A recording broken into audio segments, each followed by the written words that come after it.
It's an exciting day across the NFL because schedule is here. That's right. The 2026 schedule release is now live across all platforms. Make sure and check out all the work that our team over here at AtlantaFalcons.com has been working on over the last few months. Very great job. Really fun video. Definitely check that out. But Arch, we're here to discuss kind of the themes and the different things that we want people to take note of as they're thinking about buying tickets and as they're thinking about potentially coming to these games, but also just the overarching look at the 2026 season and what it could mean for the Atlanta Falcons. Arch, just from kind of a high level, what are you looking at when you're looking at a schedule like this one? I know we've had these conversations before, but what kind of stuck out to you right off the bat? Well, there's a couple ways that I look at it, Tori. A lot of times you'll look at it from our perspective as broadcasters or people that are covering the team, and you think, okay, let's look at stretches. Let's look where you're going first.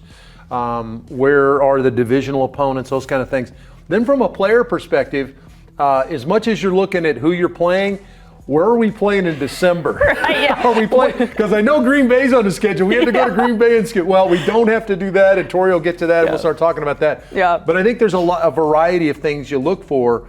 But ultimately, you're going to play 17 games over an 18-week schedule, and coaches will tell you, this is this week. We'll worry about next week. But there's some interesting stretches this year. Yeah, okay, so let's get into it real quick.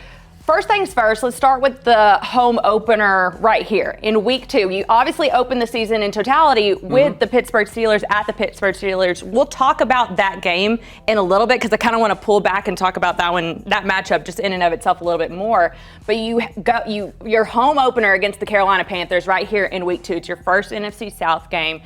What are you kind of thinking coming into this game right here? Well, first of all, the first thing that has to shoot in your mind is how good Bryce Young has played in our building. Yeah. Bryce Young has thrown 6 touchdown passes and over about 700 yards of passing in the last 2 times he's come to Atlanta. Remember, he lit us up at the end of the season last year, which helped them get into the playoffs, and they're the division leader. Yeah. And they did some good stuff, I thought, in the offseason, Tori, to help bolster their club. So I think they're going to be formidable. You get a pretty good taste. Okay, you get a chance to maybe put a notch in your belt in your division early on. As it turns out, we've got another division opponent coming up in the first 4 weeks as well. Right, so let's pull back out and get to going up to Green Bay. You talked about not wanting to go up to Green Bay in the month of December. Look at that. Or the month of December. Look, September 24th. Right where you want it, right where you want to be in Green Bay at the end of September. That's correct. That is correct. I can attest to that as a player and as a broadcaster.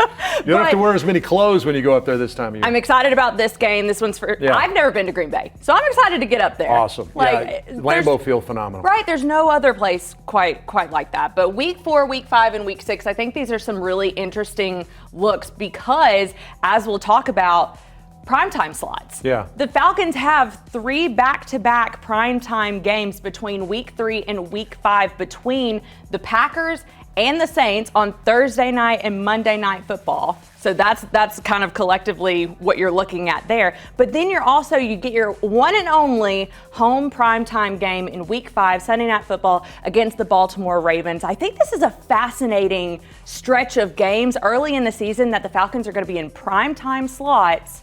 What do you make of this run right through here? Yeah, it's interesting that they stuffed them all into the first 5-6 weeks of the season, right? Yeah. So the first one that you look at is Green Bay. Green Bay, that's on a Thursday night. So that means you're going to play 3 games over an 11-day period. So you better come out of the gates running. Yeah. Okay, so because this is week 3, but it actually is kind of trickling into week 2 because you just played Carolina at home, and now Thursday night you got to travel on a Wednesday to go to Green Bay.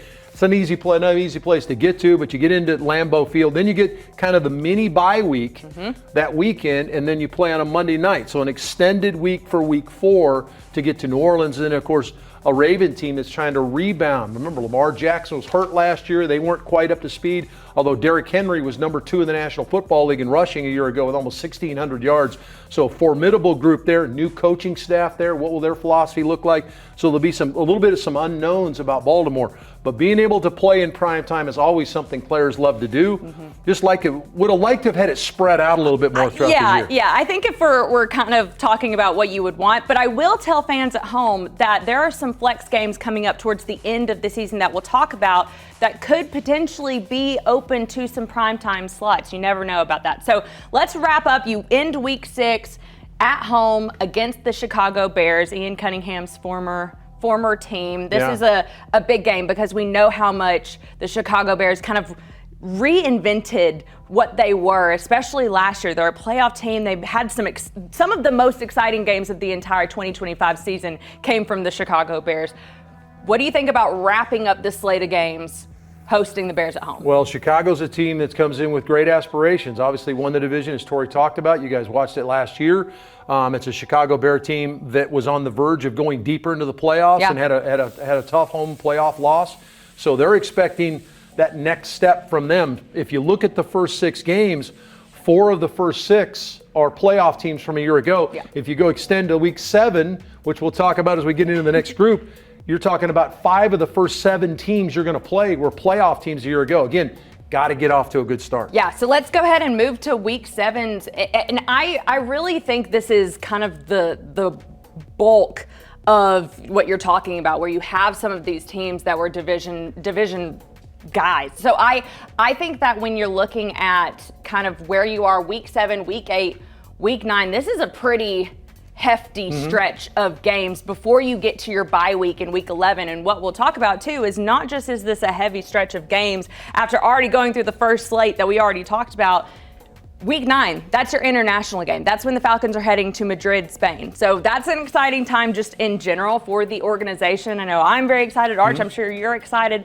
But this is a matchup that I think is going to be really fascinating. One, just to see based on where we are in the smack dab middle of the season, and also what the Bengals are coming into 2026 as well. Another one of those quarterbacks that's coming off, had an injury plague a year ago, Joe Burrow. We know how good he can be when he's up to speed. The wide receiver core and what they can do from an offensive standpoint. Still, we're a very high-scoring offense. So what will Cincinnati look like? I'm assuming they'll be back to speed. This is very similar to the time we went to Berlin a year ago. Yes. Had a classic battle with the Indianapolis Colts there a year ago. But the thing I'm looking forward to most about going to Spain is we're going to helicopter Tori over to Pamplona, and she's going to run with the Bulls. That's it. So that's going to be a lot of fun. Honestly, don't worry about me. I'll be fine. I'll figure it out. You just have to be faster than the slowest guy. You have to be fast. That's the thing. You have to be. It's all about strategy. My dad always told me that I'm not going to out-athlete a lot of people, but I can outsmart some people, and that's how I live my life. But so we go to Spain, excited about Spain. You come back, host the Kansas City Chiefs,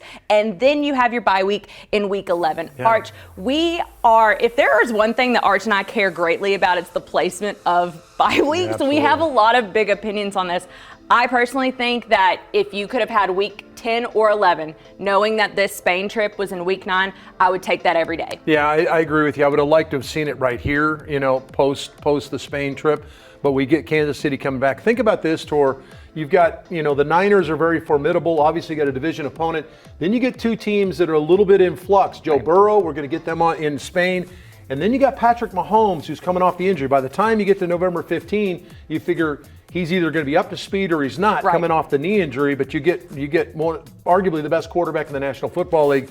Get the bye week, and then the Vikings trying to figure out what they're doing at quarterback. Remember, Kyler Murray comes in as a free agent. You got J.J. McCarthy. Is he their guy? So there's a lot of flux from a quarterback's perspective in these 3 games as to what that might look like. Yeah. Okay, let's move forward into week 13 and looking ahead towards the final push towards the end of the season. And this is where I think that it's really interesting because we know what the NFC South is, you guys. Like Arch and I have been covering the NFC South for a while now.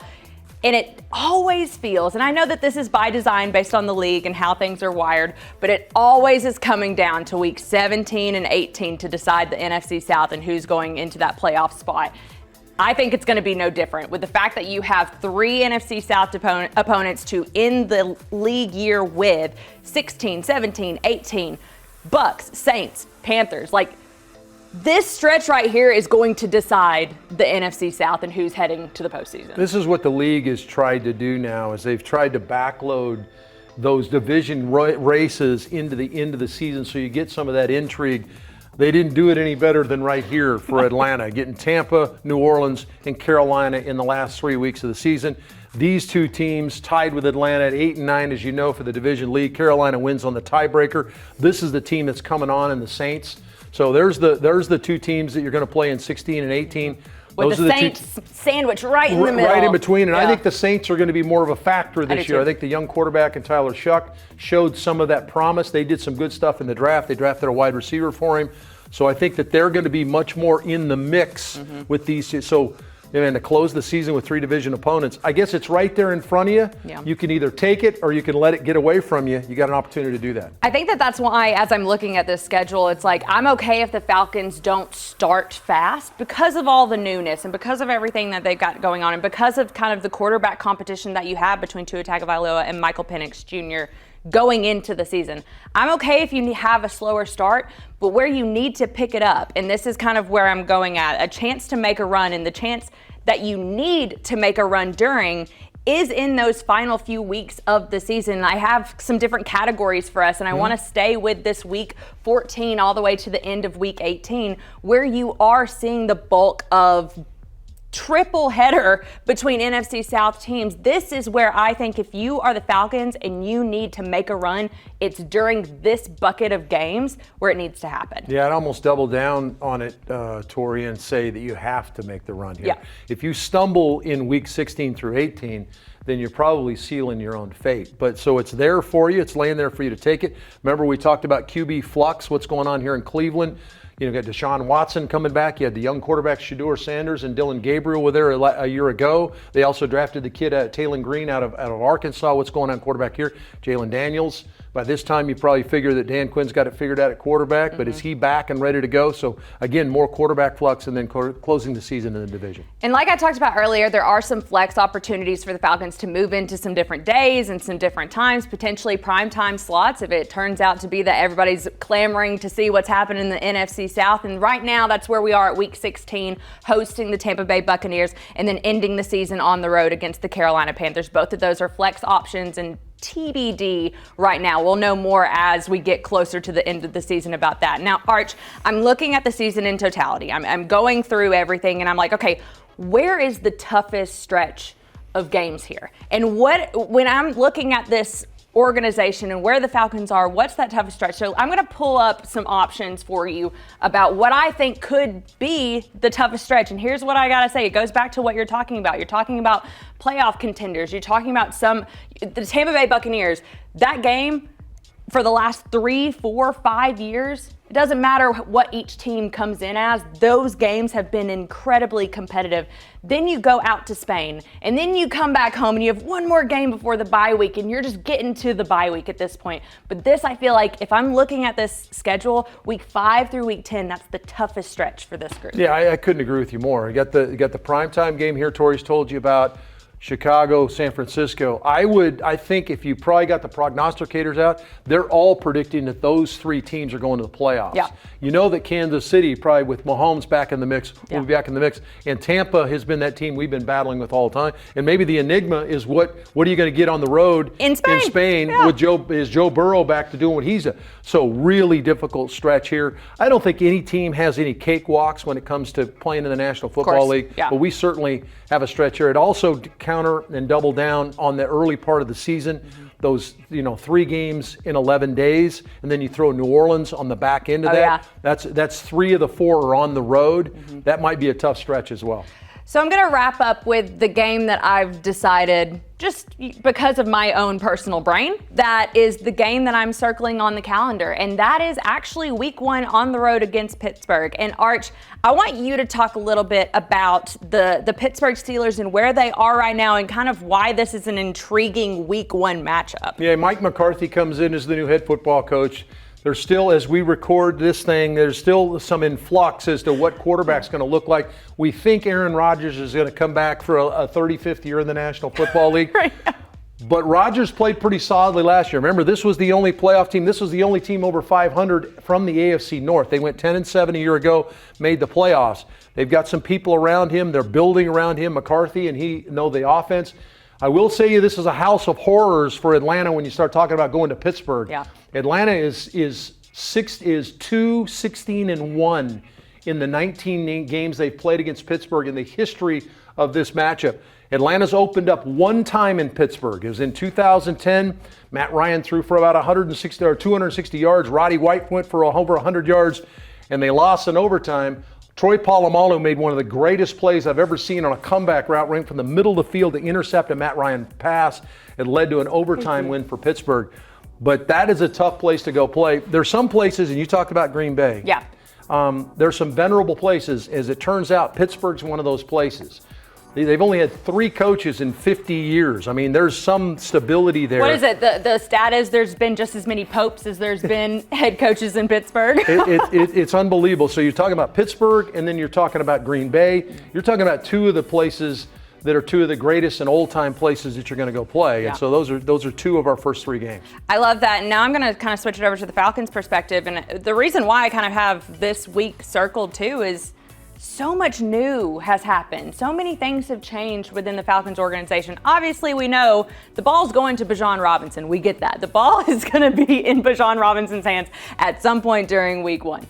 But beyond that, and how this offense operates with Kevin Stefanski and Tommy Rees at the helm, how this defense accounts for some changes within the lineup and how they are moving different guys around. You have some new guys, some new faces, some young faces. How can they continue to capitalize on potentially what their rookie year was, let's say Xavier Watts, Jalen Walker, into year 2? And so I have so many questions. Heck, the biggest one of all, who's going to be your starting quarterback in week 1? Yeah. Like that in and of itself. I have so many questions about the Falcons going into the 2026 season that we'll potentially get some answers in week 1. And I think that's why, maybe more than anything, why I'm so excited to get this season started. Yeah, and plus it's just good to get the season started, That right? too. And to go to a place like Pittsburgh with a fan base. Think about the juice that's early on in a season. That place will be arriving. They'll be waving the terrible towels and all that kind of stuff. So we got to bring our juice. Yeah. So, Arch, thank you so much for joining me. This has been really fun. We've learned a lot. We've looked at a lot. Guys, make sure that you go to atlantafalcons.com/ticks to buy your ticks. Like, come on. Join Arch and I at Mercedes-Benz Stadium this year. And heck, if you want to join us in Spain, that'd be great too. Yeah, come on the road with us. It'll be Yeah, fun. we love it. Arch, thank you so much for joining Great to be me. with you. And you guys, thanks so much for joining us here at Ticketmaster Studios.